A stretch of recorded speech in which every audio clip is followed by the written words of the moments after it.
Hello kids! I'm back! How are you today? Are you feeling great? I hope so. For today, we will learn new great things for our new episode. I am your teacher on air, Maria Joanna J. Serenio of Compostela Central Elementary School SPED Center. Today, we will tackle the changes in materials that are useful and harmful to one's environment. Hence, our objective for this day is at the end of this session, you should be able to identify changes in materials, whether useful or harmful to one's environment. Again, our objective for today is to identify changes in materials, whether useful or harmful to one's environment. Ready na, kids? Let's begin!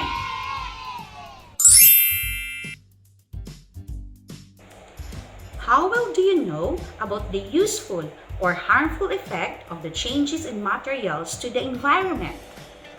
Let's try to find out by answering the question found in your Science Module, Quarter 1, Module 4. Changes in materials that are useful or harmful to one's environment. Page 2 to 3. Now, let us read together the direction. Read and answer the following questions carefully. Write the letter of the correct answer on your answer sheet. Shall we begin? Ready na? Number 1. How should non-decaying waste be disposed? Number 1. How should non-decaying waste be disposed? Letter A. By burying. B.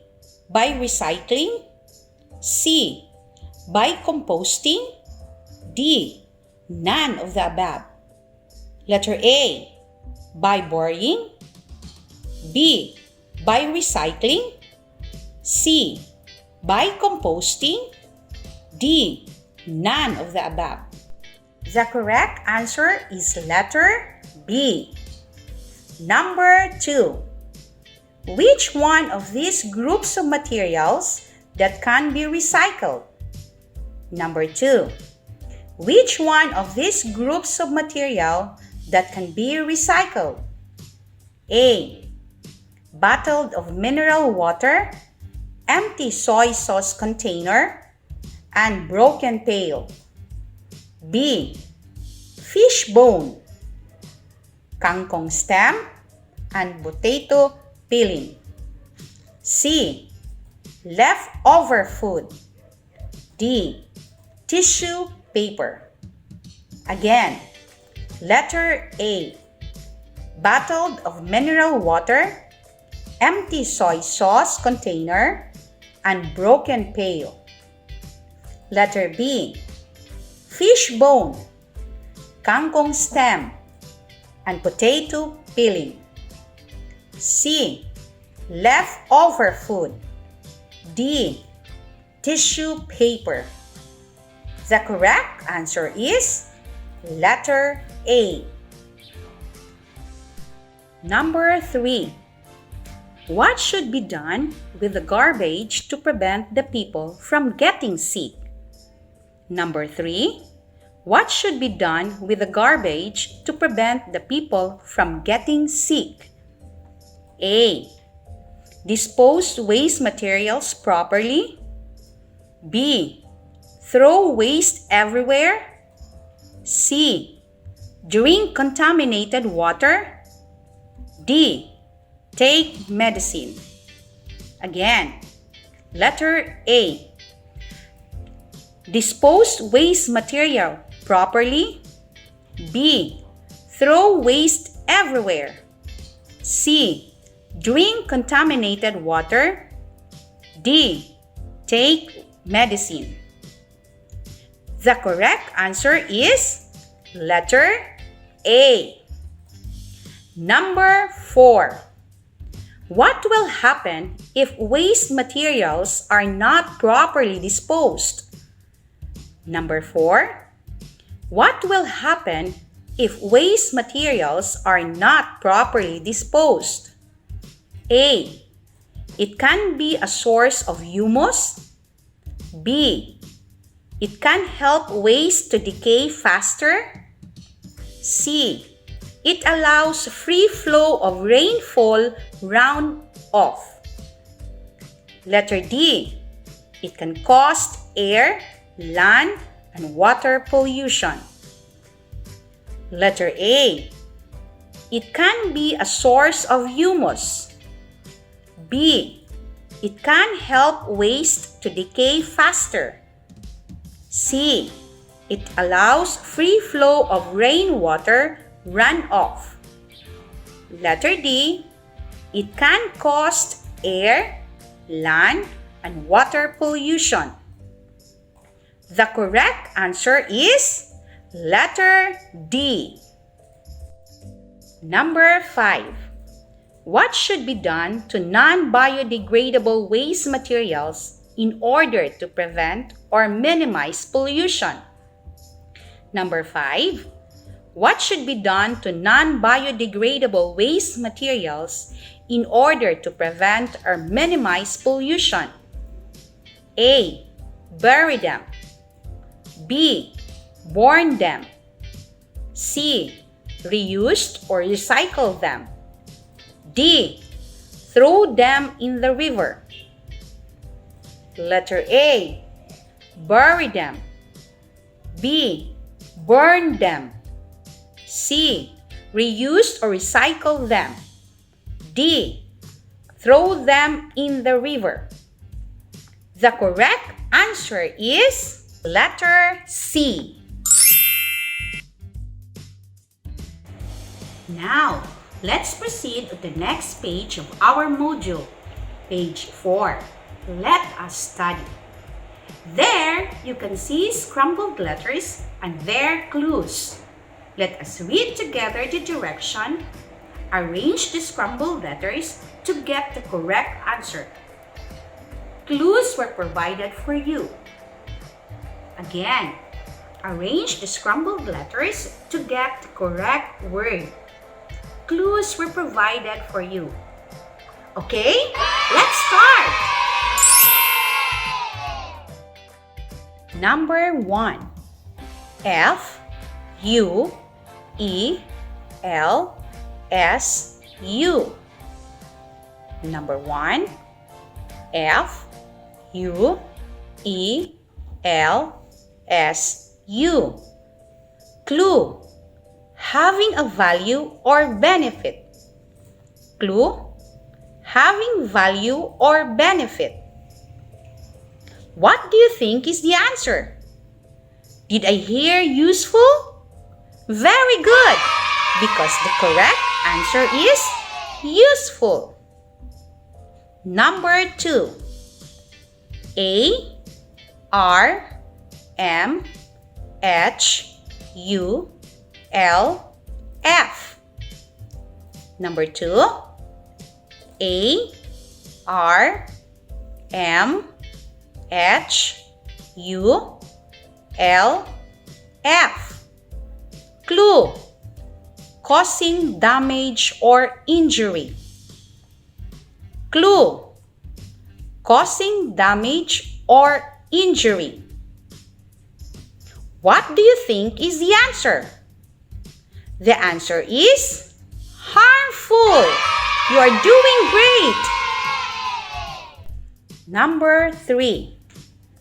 T E N M O N R I V E N. Number 3. T E N M O N R I V E N. Clue. The surrounding where people, animals, and plants live. Clue.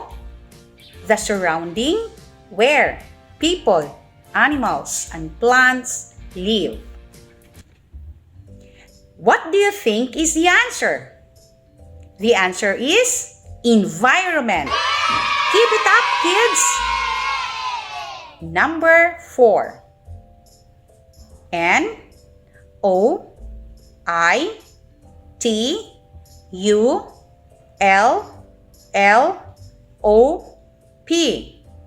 Number 4. N-O-I-T-U-L-L-O-P.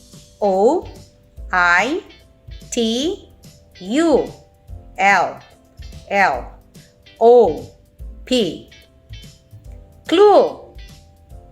The contamination of environment by a harmful substance usually caused by human activities. Clue. The contamination of environment by a harmful substance usually caused by human activities. What do you think is the answer? The answer is pollution. Great! Number 5. E-C-U-D-E-R.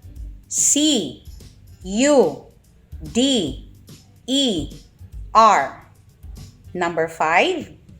E-C-U-D-E-R.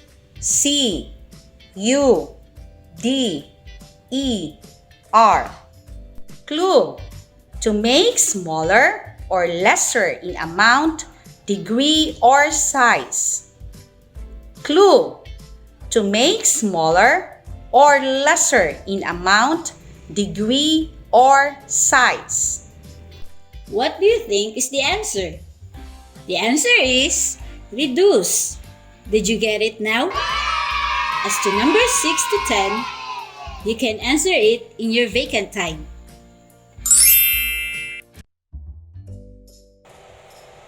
Have you answered it all? Don't worry, kids. We have just started our lesson. The following activities, you will learn more. But we will pause for a moment for a short commercial break. We will be right back.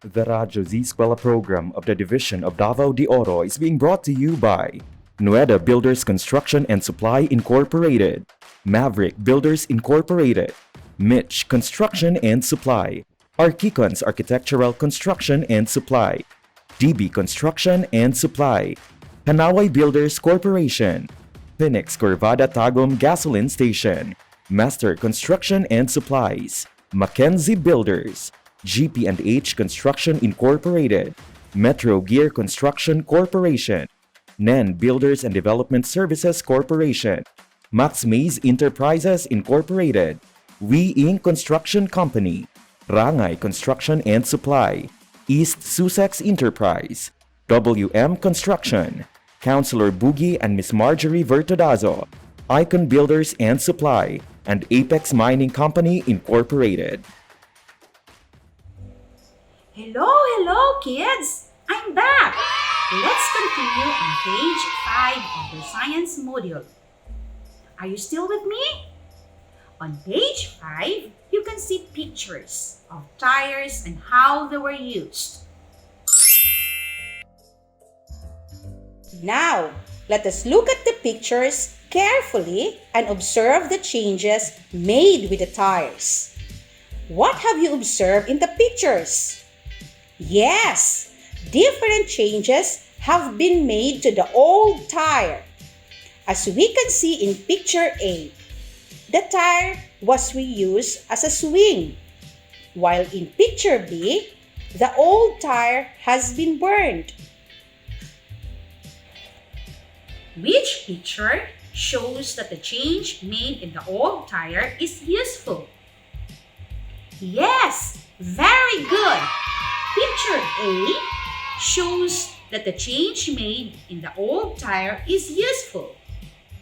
What made it useful?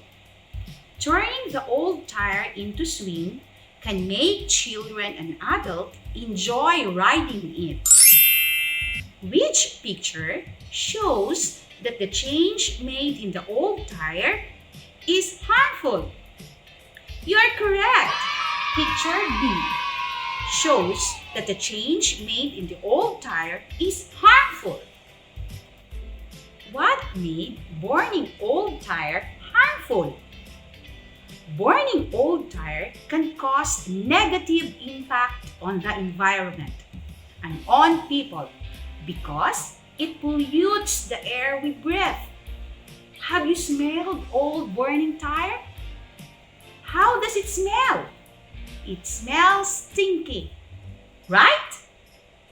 It is because it emits black smoke which pollutes the air. Now, let us have another example. On page 6 of your module, you can see another picture. Do you know what the picture shows? Yes, it's a wood. You are right, John. As you can see in the picture, pieces of wood are made into a wooden chair. Is the change useful or harmful? The answer is useful. What made it useful? It is used for sitting to make us comfortable. Did you get the right answer? Wow, you are so brilliant. Let's try another one. On the next picture, it shows that trees are being cut. Is the change useful or harmful? The answer is harmful. What made it harmful? Cutting down trees takes away the oxygen. Animals become homeless, and it loosens the ground, which mostly causes landslide and floods. It is harmful when it is not replaced with new trees. The earth is a beautiful place where we are provided with everything that we could use in order to survive. We are surrounded with materials that we can utilize in order to supply our basic needs. But some changes in materials may be useful to the environment, while others are harmful. Example of changes in the materials that are useful to the environment are using animal wool in making a woven cloth or fabric, turning plastic into different cases, cutting fabric to be made into a pillowcase, making old torn cloth into cemented pots, and cutting a piece of cloth to be made into a face mask. Example of changes in the materials that are harmful to the environment are A. Burning of plastic materials, dumping of garbage on land, cutting down trees, throwing dead animals into the sewage or river, and making materials such as land, soil, air, and water polluted.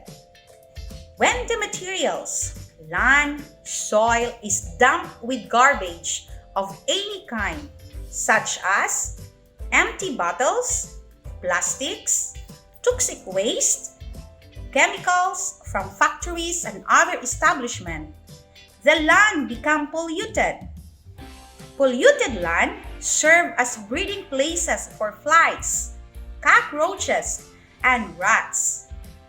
These pests carry germs that causes diseases that is hazardous to one's health. Growing plants is not also possible in polluted land. When the materials, water in the river, is dumped with garbage of any kind, such as empty bottles, plastic waste materials, or even dead animals from houses, and other industrial and chemical waste from factories, the river become polluted. If we drink water contaminated with germs, we are likely to get sick. Polluted water also kills living organisms such as fish and water plants. When the air is blanketed with smoke from factories and motorized vehicles, ashes and other dust particles, the air becomes polluted. Polluted air causes skin itchiness and lung infections, cancer, and other respiratory diseases. Burning of garbage such as plastic materials, rubber, and other waste is also harmful to the environment. Many items in household garbage were burned, release dangerous toxic chemicals. This poses health risks, especially for people, particularly those with asthma and other heart and lung ailments. Because of the smoke is close to the ground, it can also settle on fruits, vegetables, and other vegetation that become dangerous to eat for human and wildlife. The smoke and toxins that enter the air also contribute to the greenhouse effect and global warming. To minimize the effect of burning of garbage waste segregation must be observed, and the 5 R's should be practiced. Cutting down trees is also harmful to the environment. It affects the quality of air that we breathe. It causes a rapid change in environment. In addition, when trees are cut down, the rain levels are severely affected. This in turn changes weather patterns, which lead to other environmental concerns. Cutting down of trees also causes soil erosion. Many animals native to forests also lose their habitats. Cutting down the trees is prohibited. To solve the problem in deforestation, planting of trees should be done. Now, turn your module on page 9. Let us practice. Are you still following with me? Let us have our first activity. Let us all read the direction. Look at the table below. Identify whether the changes in materials has a useful or harmful effect in the environment. Put a check mark on the column provided. Please write your answer in your science notebook. Kids, do you have your pencil with you?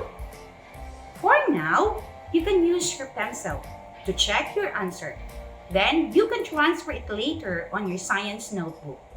I will give you time to answer the table. Are we all set? I'll give you time to do it. Let's start! Put a check mark on the column provided. Column 1. Changes in materials. Next column, effect of the changes in the materials to the environment, whether it is useful or harmful. Number 1. Cutting of fabric to be made into cloth, useful or harmful. Number 1. Cutting of fabric to be made into cloth, useful or harmful. Number 2. Cutting of piece of cloth to be made into face mask, useful or harmful. Number 2. Cutting of piece of cloth to be made into face mask, useful or harmful. Number 3. burning of old tires. Useful or harmful? Number 3, burning of old tires. Useful or harmful? Number 4, shaping a piece of wood to be made into chair. Useful or harmful? Number 4, shaping a piece of wood to be made into a chair. Useful or harmful? Number 5, burning of empty plastic bottle. Useful or harmful? Number 5, burning of empty plastic bottle. Useful or harmful? Your time is up, kids! Have you done answering our first activity? It's time for checking! Column 1, number 1.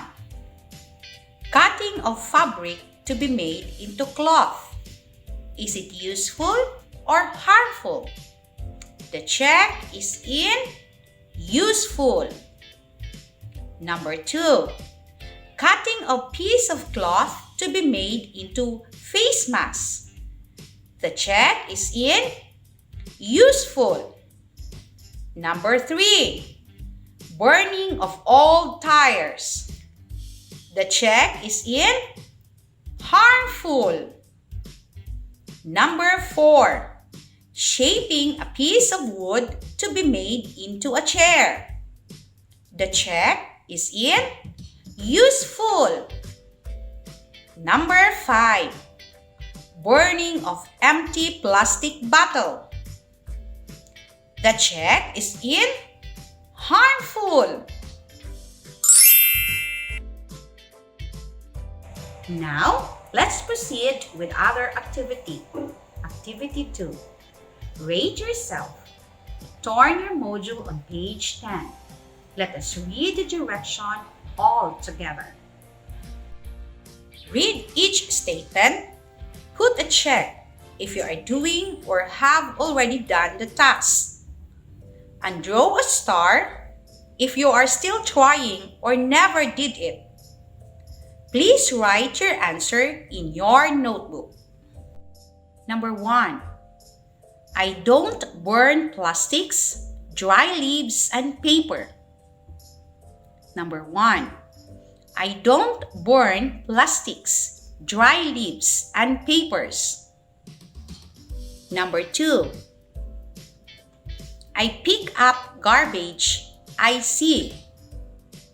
Number 2. I pick up garbage I see. Number 3. I don't throw litter around.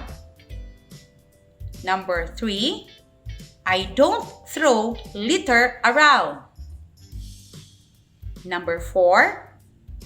I used reusable containers instead of disposable lunch boxes. Number 4. I used reusable containers instead of disposable lunch boxes. Number 5. I plant trees, seedlings, and other kinds of plants. Number 5. I plant trees, seedlings, and other kinds of plants. Now, you can continue answer number 6 to 10 in your vacant time. Okay, kids, we will check now your answer. However, your teacher at your school will be the one to assess your answer. I just hope that you are practicing the 5 R's of responsible waste management in your respective home. As for now, we will have our short commercial break. Don't go away, kids!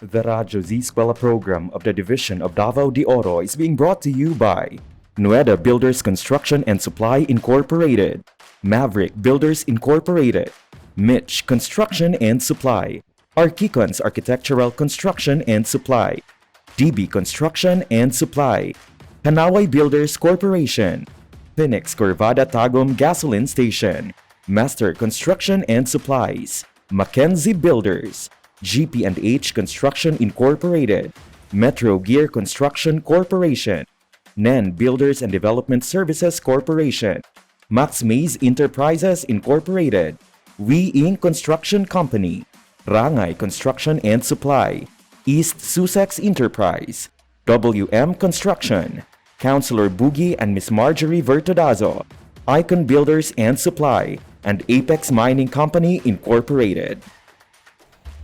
I'm back! Let's continue our lesson. Are you still excited? Oh, I hope so! For this episode, these are the things you need to remember. Some changes in the materials are useful to the environment while others are harmful. Some changes in the materials may be harmful to the environment. It may pollute the land, air, and water.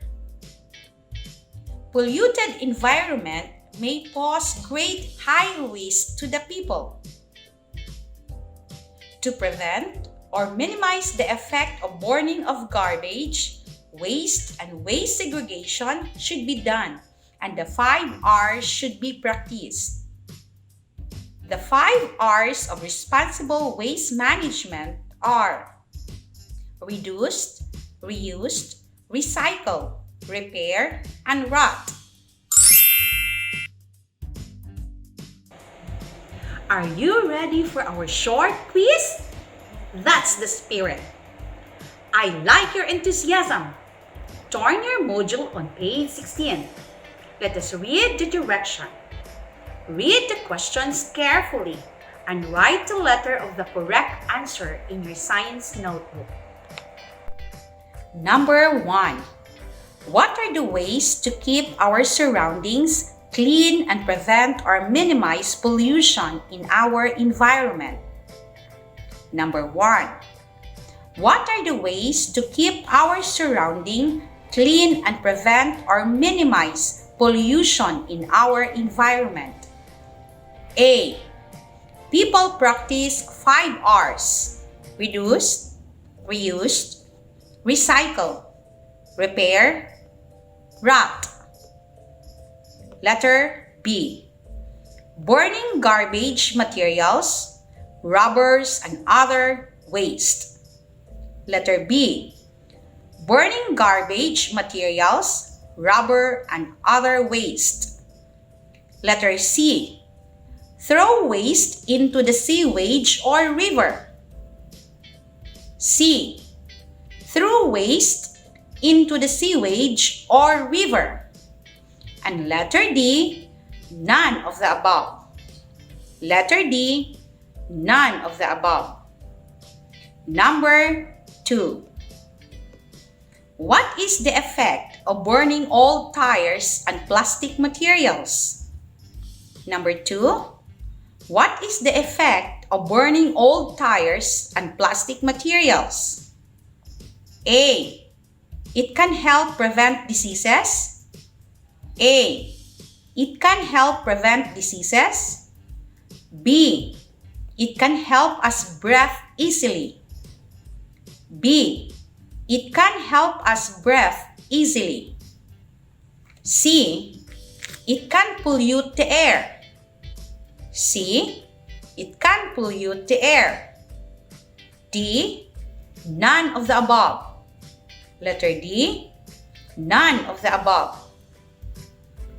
Number 3. What will happen if you will bury decaying materials into the soil? Number 3. What will happen if you will bury decaying materials in the soil? A. It loosens the soil. A. It loosens the soil. B. It pollutes the soil. B. It pollutes the soil. C. It enriches the soil with nutrients. C. It enriches the soil with nutrients. D. It causes slow growth of plants. D. It causes slow growth of plants. Number 4. What will happen if you will bury non-decaying materials in the soil? Number 4. What will happen if you will bury non-decaying materials in the soil? A. Pollutes the soil. A. Pollutes the soil. B. Plants grow faster. B.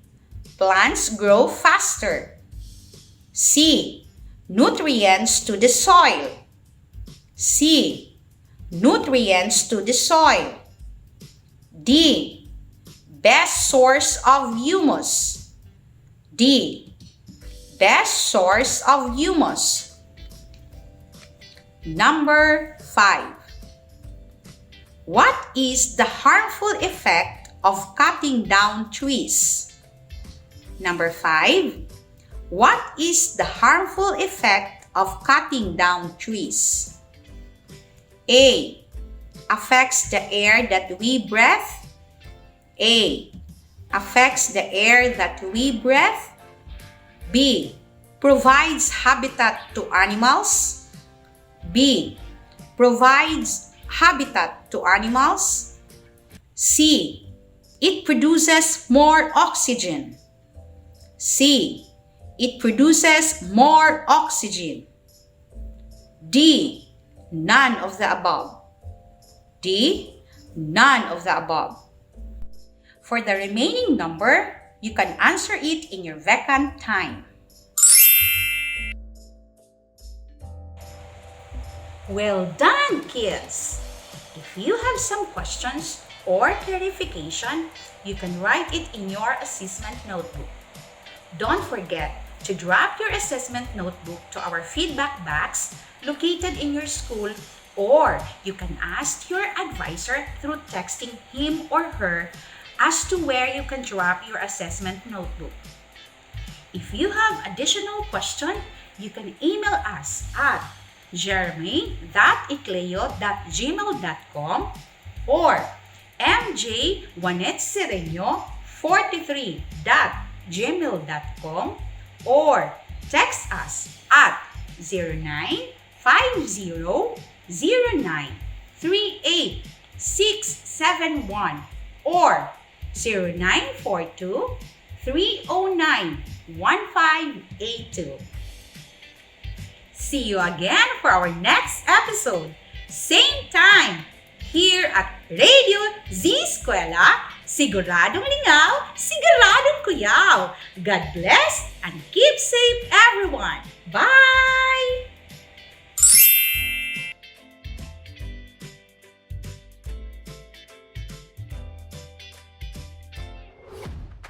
Radyo Z-eskwela Executive Committee. The School's Division Superintendent, Eufemia T. Gamutin, CESO 5. Assistant Schools Division Superintendent, Dr. Romel R. Handayan. OIC Curriculum Implementation Division Chief, Karina S. Frasco. School Governance and Operations Division Chief, Dr. Ruben J. Riponte. Members: Cecilia Morales, Dr. Hilda A. Opeña, Dr. Arlene B. Lim, Dr. Eldecris B. Calzadora, Dr. Dexter A. Siquinia, Nohara O. Pinute, Noemi P. Canales, Dr. Grace D. Pontillas, Virgilito C. Pabrices, Juanito Lapiceros, Engineer Norberto S. Manlangit, Jomar M. Dumupoy, Bob Dalan S. Milabat, Medard T. Ampit, and Paz Eugenia Villusino. Technical Working Committee, Productions and Communications, Lorely E. Quijano, Given G. Hinampas, Judyland D. U, Donna D. T. Bolifer, Mary Rose N. Resma, Riwen Manuel, Irene Lea C. Manguhon, and Bessie Aya N. Banians. Social Media and Packaging Team: Christian Anhara L. Martesio, William R. Ranara, Joan T. Iscoton, Roberto S. Acusar Jr., May B. Istanyol, Richard H. Arellano, Glee L. S. Blanco, Ralph A. Tabanyag, Angelo Gutierrez Jr., and Jade Karen Araiz.